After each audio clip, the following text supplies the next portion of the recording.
السلام عليكم. للتوضيح ما حصل قبل ساعات من القرارات، يعني بحق ذاته اللي يشوفه اللي يقول ايه مبيت القوى الجويه، واحنا قلت الجمهور نفس الساعه ونفس الوقت قلت لهم هاي مؤامره ويردون الجمهور يفعل ما يفعل عمي في سبيل يوصلون هذه القوى الجويه مثل ما تقول يبعدون عن الدوري، يبعدون عن منصات التتويج. ترى ما صارت مثل ما صارت البعض، مثل ما صارت في ملعب كربلاء او غير ملعب كربلاء، صارت بوكسيات وصار فيها تهجم وصار فيها عشاير. الحمد لله شو ما صار اللي صار الشغلات بسيطه وبحد ذاته يسموها سوء تفاهم.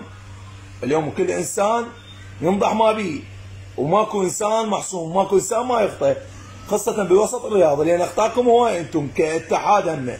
احنا خطينا صح، بس انتم خطاكم افضح، خطاكم واضح، واللي حد الان انتم ما عملتوا شيء يصب مصلحه الكره العراقيه، عملتوا شيء بمصلحتكم الشخصيه. لان اريد اسال سؤال، انتم كاعضاء الاتحاد تتحاجون بيناتكم، تقعدون على الطاوله بيناتكم، لان مشاكلكم طلعت بالاعلام وطلعت بالقنوات الاخرى بالخليج، كل تعرف شنو نواياكم انتم، مصالحكم شخصيه هاي تركوها على صفحه.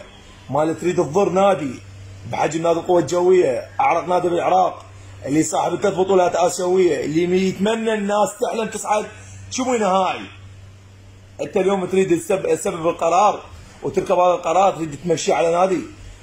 لا، هذا النادي اكبر منكم، اكبر من كل شخص بالاتحاد، وخلت نحسب عليه وعلى كل جمهور. ننتظر الاخ ضياء ابو برير رئيس اتحاد القوى الجويه، اذا مو اليوم باكر يكون لنا وقفه امام الاتحاد، اعتصام او مظاهره على كل جمهور القوى الجويه، لان بغص حقك عينك عليك. وانا قلت لكم نفس الساعه ونفس الوقت، قلت لكم هاي مؤامره علينا وراح شيء نحسب علينا اي خطوه نخطيها كجمهورنا، وفتح عيونكم زين، والاعلام الماجور